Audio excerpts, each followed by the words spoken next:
أعوذ بالله من الشيطان الرجيم. بسم الله الرحمن الرحيم. وفي الأرض قطع متجاورات وجنات من أعناب وزرع ونخيل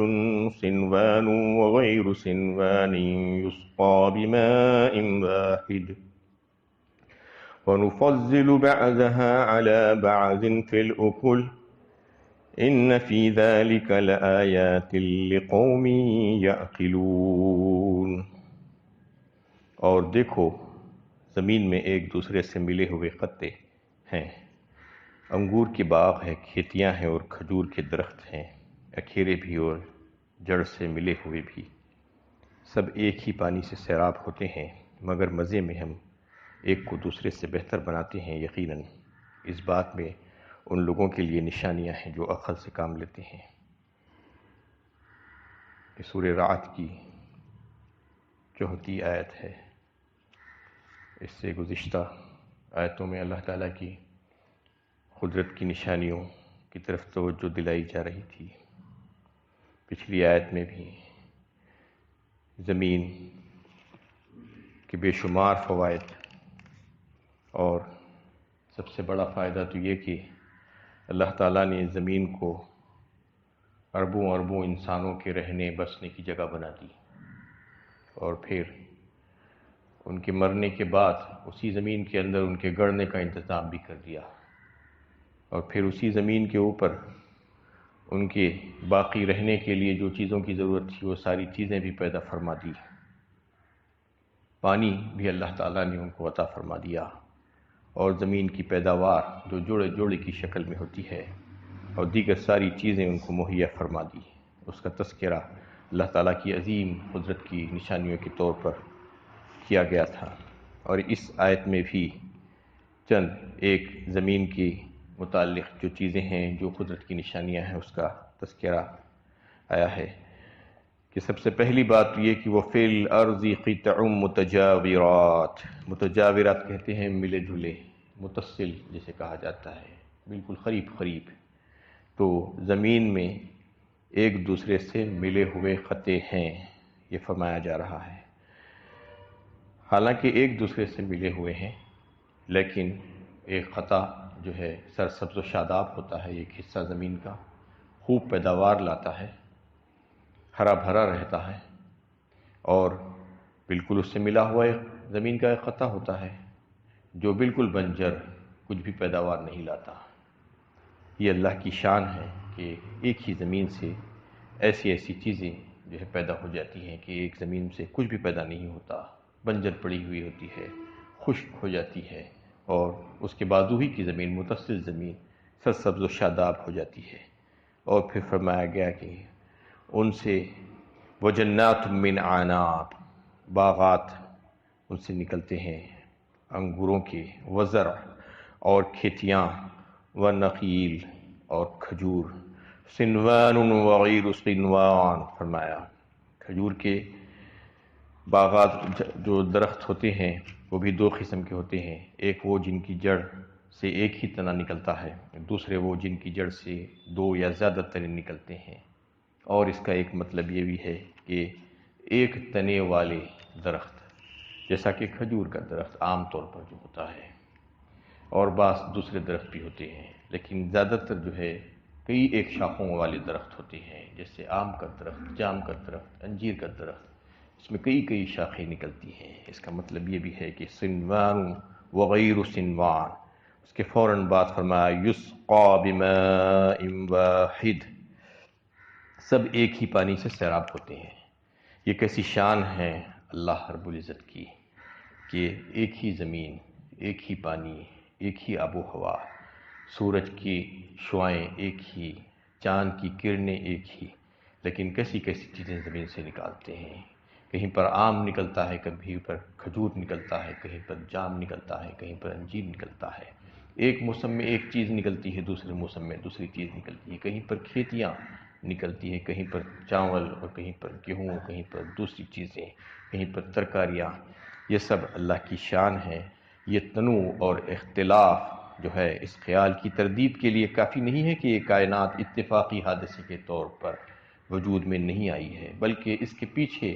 ایک ایسی زبردست ہستی کار فرما ہے جو اس کو چلانے والی، جو اس کو چلا رہی ہے۔ اور اس صورت میں یہ جو ہے رنگا رنگی، یہ الگ الگ نوعیتیں ہیں، ورنہ ایسا ہرگز نہیں ہو سکتا تھا، سب ایک ہی ہو جاتے تھے۔ لیکن اللہ تعالیٰ اس میں یہ بتانا چاہ رہے ہیں کہ کیسے ہم نے جو ہے ایک ہی پانی اور ایک ہی زمین سے ہزاروں قسم کی چیزیں پیدا فرما دی۔ پھل دیکھیے، کسی کا جو ہے مزاج الگ، کسی کا مزاج الگ، اور کسی کا مزہ الگ، کسی کا مزہ الگ، کوئی کھٹا ہے تو کوئی میٹھا ہے، کوئی سفید ہے تو کوئی پیلا ہے، تو کوئی لال ہے تو کوئی ہرا ہے، کوئی چھوٹا ہے کوئی بڑا ہے، کوئی پھیکا ہے کوئی کڑوا ہے۔ یہ سب چیزیں یہی زمین سے نکل رہی ہے، اسی زمین، اسی مٹی سے۔ اللہ تعالیٰ نے یہ زمین میں کیسی تاثیر رکھی ہے کہ مختلف جگہوں پر مختلف چیزیں نکلتی ہیں، اور پھر وہی پانی اس کو سیراب کرتا ہے، وہی آب و ہوا چلتی ہے۔ اللہ تعالیٰ کی قبضۂ قدرت میں ہے وہ سب کچھ۔ یہ بتانا چاہ رہے ہیں کہ ہر چیز جو تمہیں دکھ رہی ہے، یہ اختلاف انسان کو دعوت فکر دیتا ہے کہ اگر انسان عقل سے کام لے تو پھر ان حقیقتوں کو پا سکتا ہے جن کو قبول کرنے کی قرآن دعوت دے رہا ہے۔ کیا قدرت کی یہ حیرت انگیز نظام کسی قادر مطلق کی موجودگی کہ اس کے وجود پر دلالت نہیں کرتا کہ اس کے پیچھے کوئی ایسی ہستی ہے، ایک مدبر کائنات، ایک حکیم، ایک صنع جو اس کو چلا رہا ہے، اور یہ ساری چیزیں اسی کی اجازت سے ہو رہی ہے، اسی کے حکم سے ہو رہی ہے۔ یہ جو ہے بات ثابت ہوتی ہے اس سے۔ اس کے بعد فرمایا وَنُفَضِّلُ بَعْضَهَا عَلَى بَعْضٍ فِي الْأُكُلِ، مزے میں بھی الگ، مختلف، رنگ میں بھی الگ، اور دیگر چیزوں سے بھی مختلف ایسی ایسی چیزیں زمین سے نکل جاتی ہیں۔ ان فی ذالک لآیات لقوم یعقلون، یقیناً ان تمام چیزوں میں نشانیاں ہیں ان لوگوں کے لیے جو عقل سے کام لیتے ہیں۔ جو عقل سے کام نہیں لیتے ان کے لیے کچھ بھی نہیں ہے اس میں۔ کتنے کتنے بڑے بڑے دانشور کہلانے والے دنیا میں لوگ، ان کو اس بات کی سمجھ اور عقل ہی نہیں آ رہی ہے کہ یہ تمام چیزوں کو کس نے پیدا کیا۔ دنیا بھر کی نالج انہوں نے حاصل کر لی، لیکن اس بات کو سمجھ نہیں پائے کہ قدرت اور جو ہے اس کی نشانیاں جو بکھری پڑی ہیں جو کائنات میں، اس پر غور و فکر قرآن بار بار دیتا ہے تاکہ اللہ تعالیٰ کی توحید سمجھ میں آ جائے۔ لیکن جو عقل والے ہیں، عقل یہاں پر استعمال کرتے ہیں، تو پھر ان کو یہ چیزیں بڑی آسانی کے ساتھ سمجھ میں آ جا سکتی ہے۔ ایک ایک بات اللہ تعالیٰ نے کھول کھول کر یہاں پر بیان کیا ہے۔ مختلف چیزیں جو ہم روزانہ، جس کے اوپر سے ہم چلتے پھرتے ہیں، کھاتے پیتے ہیں، استعمال کرتے ہیں، وہ ساری چیزیں جو ہمارے استعمال میں ہیں روزمرہ کی، انہی چیزوں کی طرف دعوت و فکر دی جا رہی ہے ہمیں۔ اس کے باوجود بھی اگر ہم آنکھیں کھول کر نہیں دیکھیں گے، غور و فکر نہیں کریں گے، اس میں تدبر اور تفکر نہیں کریں گے، تو پھر ہم کو بات سمجھ میں نہیں آ سکتی۔ وَإِن تَعْجَبْ فَعَجَبٌ قَوْلُهُمْ أَإِذَا كُنَّا تُرَابًا أَإِنَّا لَفِي خَلْقٍ جَدِيدٍ أُولَئِكَ الَّذِينَ كَفَرُوا بِرَبِّهِمْ وَأُولَئِكَ الْأَغْلَالُ فِي أَعْنَاقِهِمْ وَأُولَئِكَ أَصْحَابُ النَّارِ هُمْ فِيهَا خَالِدُونَ۔ اگر تم عجیب بات سننا چاہتے ہو تو ان لوگوں کا یہ قول عجیب ہے۔ کیا جب ہم مٹی ہو جائیں گے تو ہمیں اثر نو پیدا کیا جائے گا؟ یہ وہ لوگ ہیں جنہوں نے اپنے رب سے کفر کیا، اور یہی ہیں جن کی گردنوں میں طوق پڑے ہوں گے، اور یہی لوگ جہنم والے ہیں، ہمیشہ اس میں رہنے والے ہیں۔ اب یہاں پر ان منکرین کا تذکرہ کیا گیا ہے اس آیت میں کہ پچھلے 3-4 آیتوں میں اللہ تعالیٰ نے قدرت کی بے شمار نشانیوں کی طرف توجہ دلائی کہ تم کو اللہ تعالیٰ کا تعارف اگر حاصل کرنا ہو، تم کو اس بات کو سمجھنا ہو کہ یہ تمام چیزوں کا خالق اور مالک کون ہے، تم کو کس نے پیدا کیا، تو یہ ساری چیزوں میں اگر تم غور و فکر کرو تو تم کو بڑی اچھی طریقے سے اور بڑی آسانی سے یہ بات سمجھ میں آ سکتی۔ لیکن اس میں تم نے غور و فکر نہیں کیا، عقل سے کام نہیں لیا، اور عقل سے کام نہ لینے والوں کا تذکرہ اب اس آیت میں آ رہا ہے کہ وہ تعجب کرتے ہیں۔ 3 چیزوں پر وہ شک و شبہ کرتے تھے، ان کے پاس جو ہے شبہات تھے۔ ایک شبہ تو یہ ہوتا تھا وہ کفار اور منکرین کو کہ مرنے کے بعد دوبارہ کیسے زندہ کیے جائیں گے۔ انسان کے مر جانے کے بعد دوبارہ زندہ کرنا بڑا محال اور خلاف عقل بات ہے، یہ کہتے تھے۔ اور دوسرا شک ان کو شبہ یہ تھا کہ اٹھائے بھی جائیں گے اور پھر محشر میں کھڑے کیے جائیں گے، سوال و جواب جزا و سزا، حساب و کتاب، یہ کیسے ممکن ہے؟ اٹھایا جانا ہی ممکن نہیں ہے، پھر اٹھانے کے بعد محشر قائم ہوگا، اور پھر محشر میں پھر سے حساب و کتاب ہوگا، ہماری زندگیوں کے اعمال کے بارے میں سوال و جواب ہوگا، اور اسی کے مطابق جزا و سزا ہوگی۔ اس بات کو ماننے کے لیے تیار نہیں تھے وہ۔ اور تیسری بات یہ کہ وہ انبیاء علیہ السلام جو ان باتوں کی خبر دے رہے ہیں ان کی تکذیب کرتے ہیں، ان کو جھٹلاتے ہیں، اور ان کی نبوت اور رسالت کو ماننے سے انکار کرتے ہیں۔ یہ تین چیزیں ان کی جو ہیں، جو تین جرائم تھے، اس کے بارے میں اللہ تعالیٰ یہاں پر فرما رہے ہیں کہ ان کو تعجب ہو رہا ہے اس بات پر کہ کیسے اٹھائے جائیں گے، کیسے زندہ کیے جائیں گے۔ سورہ سبا میں بھی جو ہے ان کی قول کا اللہ تعالیٰ نے تذکرہ کیا 22ویں پارے میں کہ هل ندلکم علی رجل ینبئکم اذا مزقتم کل ممزق انکم لفی خلق جدید۔ وہ کفار مذاق اڑاتے تھے، نبی صلی اللہ علیہ وسلم کا مذاق اڑاتے ہوئے لوگوں سے کہتے کیا ہم تمہیں بتائیں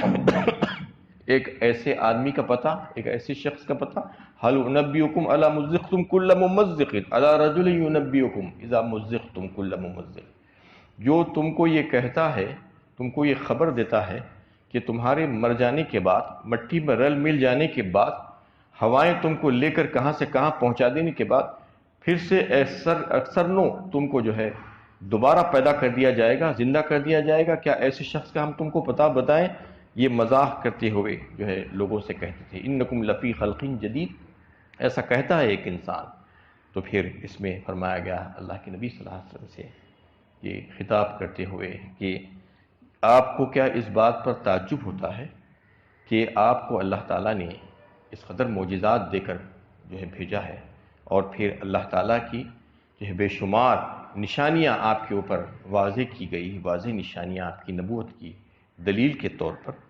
اس کے باوجود وہ لوگ آپ کی نبوت کو ماننے سے انکار کر رہے ہیں، آپ کی بات کو جھٹلا رہے ہیں، اور ان چیزوں کو ماننا چاہ رہے ہیں جو ہاتھوں سے تراشیدہ بت ہے، وہ پتھر کے بت، اس کو تو ماننا چاہ رہے ہیں، لیکن آپ اتنی عقل کی بات، اتنی سمجھداری کی بات جو بذریعہ وہی آپ کو پہنچی ہے، وہ بات کو تسلیم کرنا نہیں چاہتے، اور ان چیزوں کو تسلیم کر رہے ہیں جس کی کوئی حقیقت نہیں ہے، جس کے پاس کسی قسم کی کوئی قدرت نہیں ہے، جو اپنے آپ کو کوئی نفع نقصان نہیں پہنچا سکتے، ان سے نفع نقصان کی توقع کر رہے ہیں۔ کیسے بیوقوف لوگ ہیں! ان کی بات قابل تعجب ہونا چاہیے، ان کا عمل قابل تعجب ہونا چاہیے واقعی میں، اور یہ ان کا قول جو ہے وہ قابل تعجب ہے، نہ کہ یہ کہ وہ تعجب کرتے ہیں کہ مرنے کے بعد دوبارہ کیسے اٹھائے جائیں گے۔ اس کو تو سمجھایا جائے گا،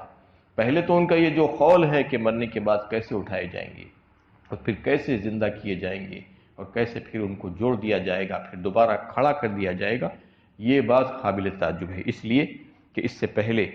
انہیں اتنی اس قدر اللہ تعالیٰ کی قدرت کی نشانیاں جو کائنات میں بکھری ہوئی تھی اس کا تذکرہ کیا گیا، اس کو سمجھایا گیا، ایک ایک لفظ ان کے سامنے پیش کر دیا گیا، ایک ایک آیت میں جو ہے وہ ساری باتیں ان کے سامنے آ گئی، اللہ تعالیٰ کی قدرت کی نشانیاں، اور اس میں بے شمار حکمتیں جو اللہ تعالیٰ نے اس کائنات میں وجود میں لایا،